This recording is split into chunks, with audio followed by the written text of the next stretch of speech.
This is Ebony McMorris with Brown Box TV, and I am here in Washington, D.C., the nation's capital, at the 48th Annual National Black Caucus of State Legislators. And let me tell you something, I've got a treat for you. I have the president of the organization, hailing from the great state of Alabama, Representative Laura Hall. Thank you so much for taking time out with Brown Box TV. Thank you for the opportunity. I appreciate it. Absolutely. Thank you so much. Let me just say, how you doing? Sometimes we don't ask people how you doing. I am doing well, and I hope you are too. I am. Well, you look well. You look amazing.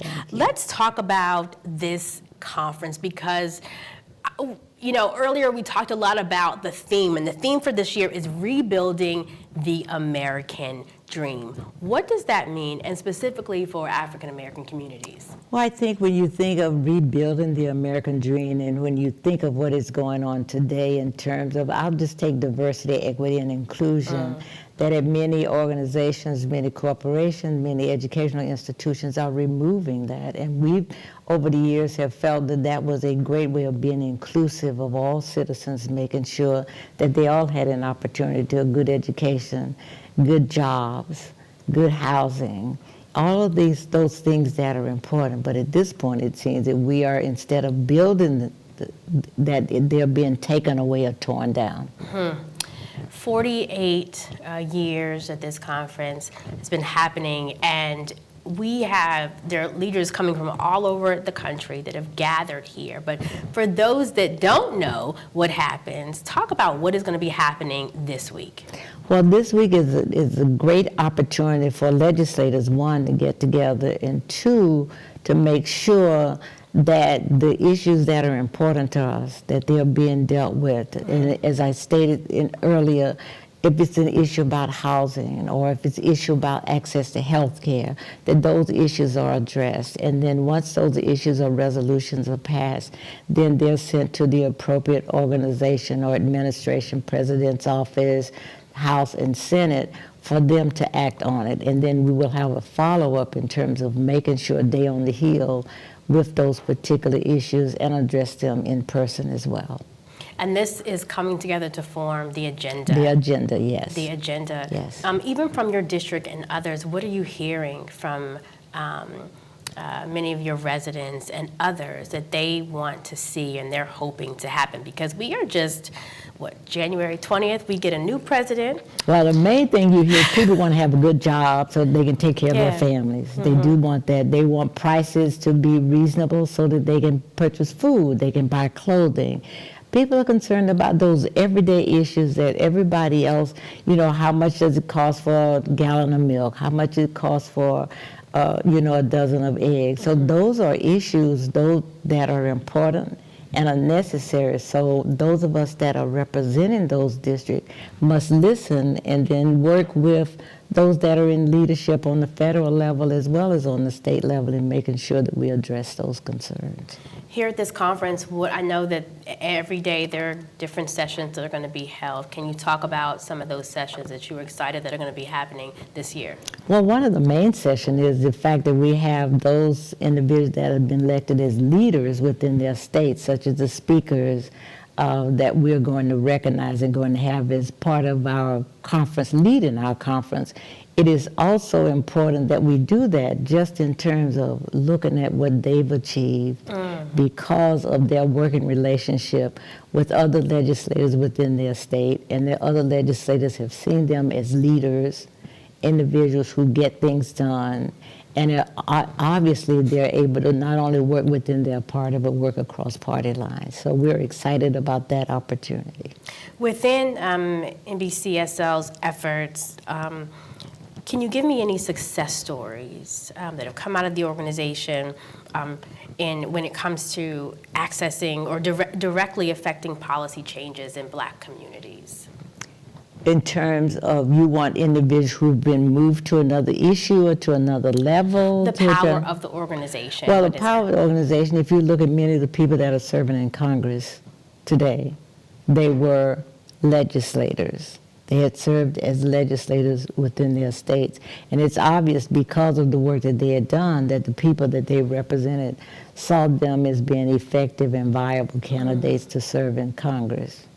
How is the organization supporting up-and-coming leadership? You know, with this past election, we have seen a new energy come forth, a younger energy as well come forth with those who want to serve. How does the organization support those who want to serve in their communities? We don't have a program, a designated program in place, but I would say that members embrace and receive and receptive to new members coming, especially the young people, and also encouraging them to run for office, to be actively engaged within the organization. But I do think that is an area that we certainly need to put probably a little more emphasis on in light of the fact that we have term limits, and term limits certainly shorten the time that individual serves. And by the time a person gets to know everybody, gets to know the members of the organization such as NBCSL, it's time for them to leave the office. So I think that would be something that we would consider looking at in terms of providing some training and resources. But we have a number of members who are embracing those that are coming in, and hopefully being a viable resource for those individuals. I want to touch on Alabama. Okay. Sweet home Alabama. Sweet home Alabama. You were sharing with me some information that I didn't know earlier when it comes to representation of legislatures. What do the numbers look like? First, I don't know if you know the total numbers for the organization, but also specifically for Alabama. So for Alabama, the members, African Americans that serve in Alabama is represented about 25% of the population. So, which is African Americans represent 25% of the population in Alabama. We're probably the only state that has that. There are other states that have a larger number, Georgia, Mississippi. But when you look at the 30 plus members that are serving as African Americans, we're closely aligned with the percentage of individuals that live in the state of Alabama. When you told me that the first time, I was like, well, I had no idea about that. You've been in politics for quite some time. That I have. Steeped in it, and hailing from serving in Alabama that has such a rich history when it comes to the civil rights movement. How do you want to define your presidency within this organization?